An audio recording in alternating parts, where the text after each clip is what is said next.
Okay, so now we're looking at page 2 of the chapter 10 and 11 worksheet, and we are looking at bromate, BRO3-1, and we started with signal bonds with each of those terminal oxygens, and with the help of formal charges, we settled on expanding the octet on bromine and making 2 of these double bonds to have the formal charges go to 0 for those oxygens in the center bromine.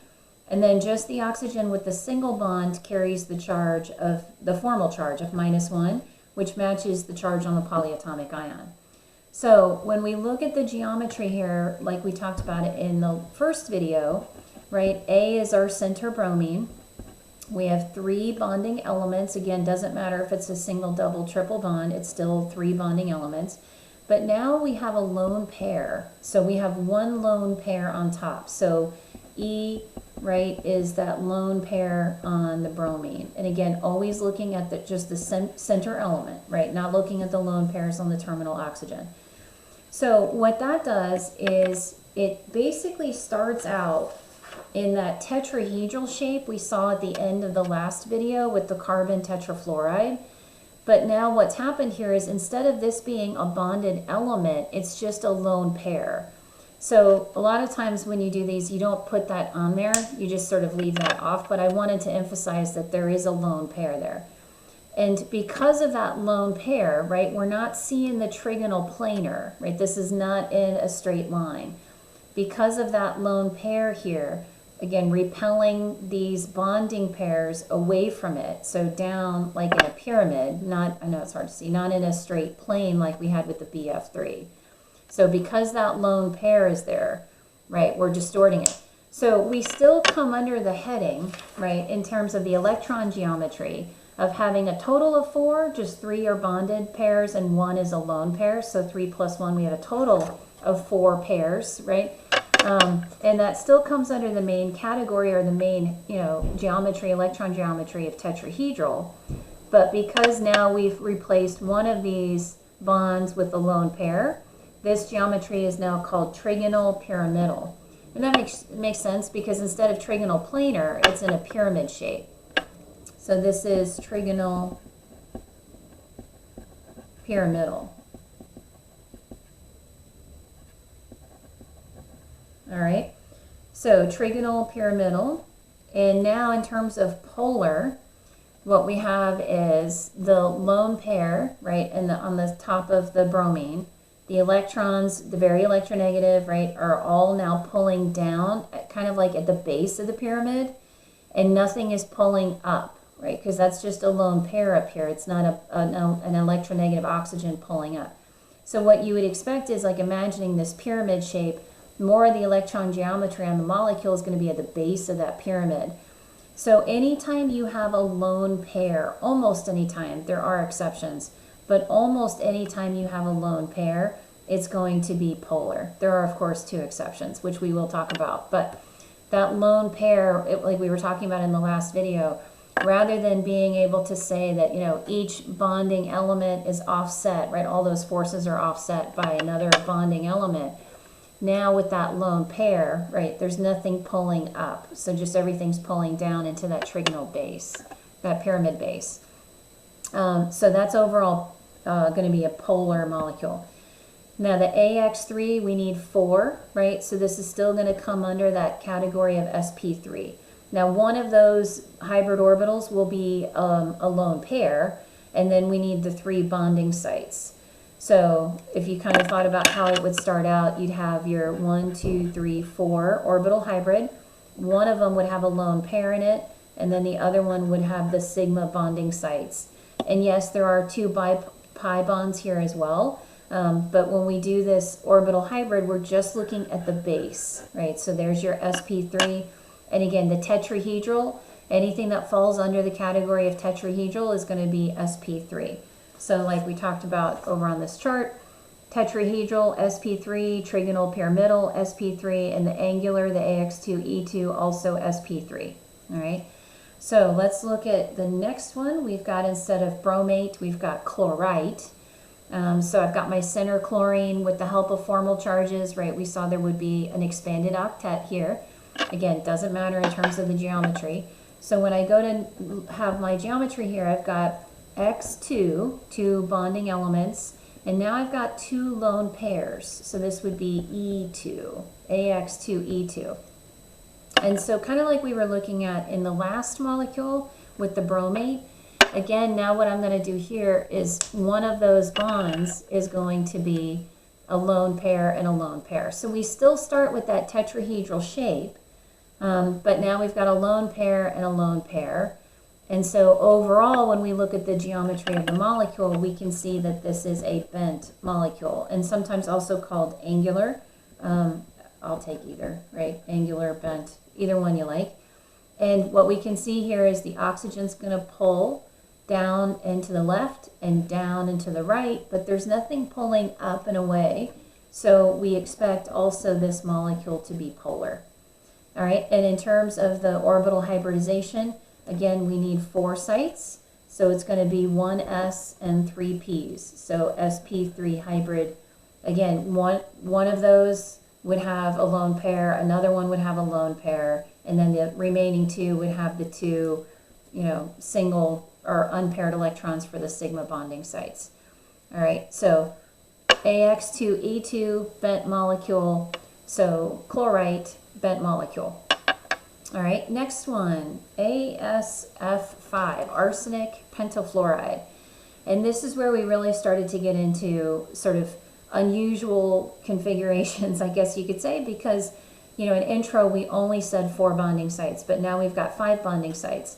And we talked about, well, we can expand the octet, right? Arsenic can tap into its d orbitals, and that's what we're going to see with the orbital hybrid. So the arsenic pentafluoride has this shape here. You can see 2 of the fluorines are going to be in a nice straight line, right, going at a 180-degree angle. And then the other 3 look like they're in that trigonal planar shape. So in that plane, 120 degrees apart from each other in that circle. So when you look at this shape, it's called trigonal bipyramidal, meaning there's 2 pyramids, right? There's a pyramid up and then there's a pyramid down. So this is AX 5 bonding sites. Again, no lone pairs, so no E. And that shape is called trigonal bipyramidal, right? 2 pyramids, that made sense to me. All right, and again here, because there's no lone pair and all bonding elements are the same, we expect this to be a nonpolar molecule. Now in terms of the hybrid, now we need 5 hybrid orbitals. So we take the 1s, the 3 p's, and a d. And there's my 5 orbital hybrids, right? So 5 bonding sites, 1, 2, 3, 4, and 5. And again, this is why the expanded octet's important, right? We can tap into the d orbitals, right? So sp3d. All right, now I know with the expanded octet back up with chlorite, you might be like, well, we did an expanded octet, shouldn't there be a D here? But when we do the orbital hybrid, again, we're just looking at the sigma bonds, not the pi bonds. So we're just looking at that initial single bond right here. All right, and remember, before formal charges, they were single bonds.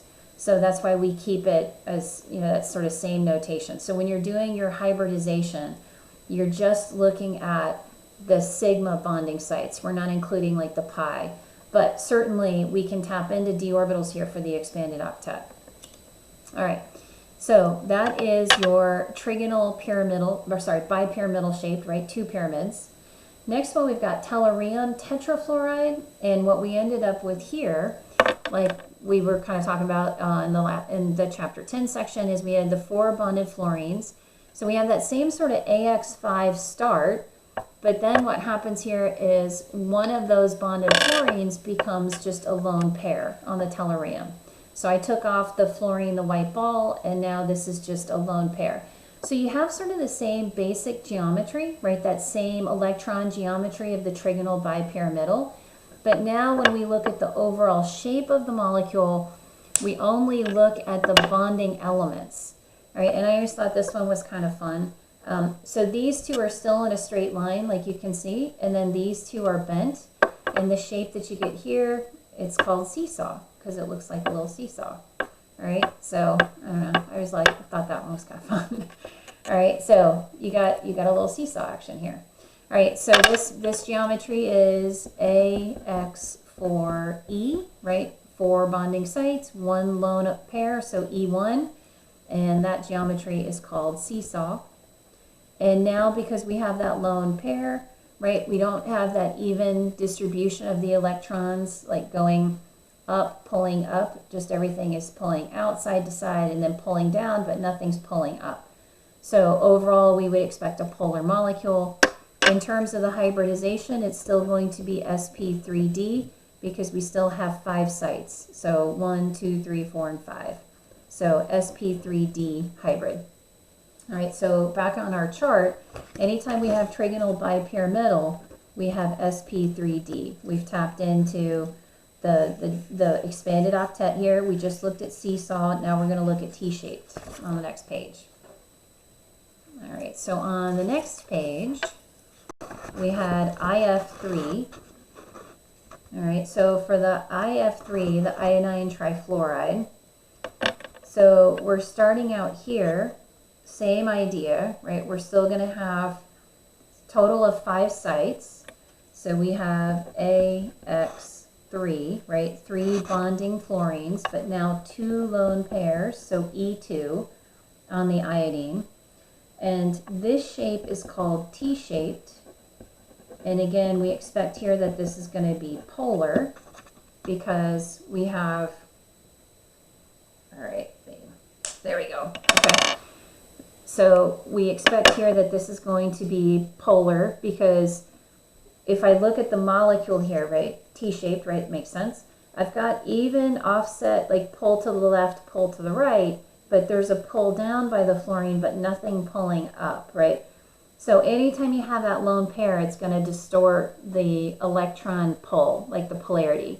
So this is going to create a polar molecule. The hybrid here is going to still be sp3d, right? 5 total, 3 bonding sites, and then 2 lone pairs, all right? Now, on the next one, the KRF2, this is one example of where you can have a lone pair, but it can overall be nonpolar. So let's look at KRF2. In terms of the geometry, we would have AX2, right, 2 bonding elements, and now an E3, because we've got 3 lone electron pairs on the krypton. This one is called linear, and you can see that like this is what we had before with the IF3, and now again, one of these bonding sites is just going to be a lone pair. So I have a lone pair in that sort of trigonal planar shape around here, so 120 degrees apart. But the bonding sites, right, the F2, that's going to create a linear molecule. So you have a fluorine pulling to the right, you have a fluorine pulling to the left, and so this is one of those exceptions where we can have a nonpolar molecule. So AX2E3 can be nonpolar, but again, if both bonding elements are the same. So what I mean by that is, if instead of KRF2, maybe this was, instead of a fluorine, let's say one of these was a bromine, right? So let's just hypothetically say, and I'll put a little asterisk, that this was KRFBr or something like that, where I still have a krypton center. One of these is fluorine, but one of these is bromine. Now that would be polar, because the fluorine being more electronegative would be pulling more strongly to the left, bromine less electronegative pulling to the right, and so overall we would create polarity. So with polar and nonpolar, we had said that anytime you had an electron geometry with no lone pairs, so AX2, AX3, AX4, AX5, AX6, no lone pairs, they would be nonpolar as long as all the bonding elements were exactly the same. So that's what I mean, like the bonding elements here are not the same. So that's going to create an uneven distribution of the electron density, so that's going to create polarity. Now, typically when you have a lone pair, that's going to distort the electron distribution. It's going to make it polar, But one of the two exceptions there is the linear, and that makes sense because it's going to be in a straight line. So if both bonding elements, the X2, or if they're both the same, that's going to also be nonpolar. So that's what we see here with the KrF2. In terms of the orbital hybrid, we still need 5, so sp3d. All right. So that is everything to do with sort of that trigonal bipyramidal, right? The total 5 bonding sites. And next thing we have to look at is when you have octahedral, and I'm going to do one more separate video for that.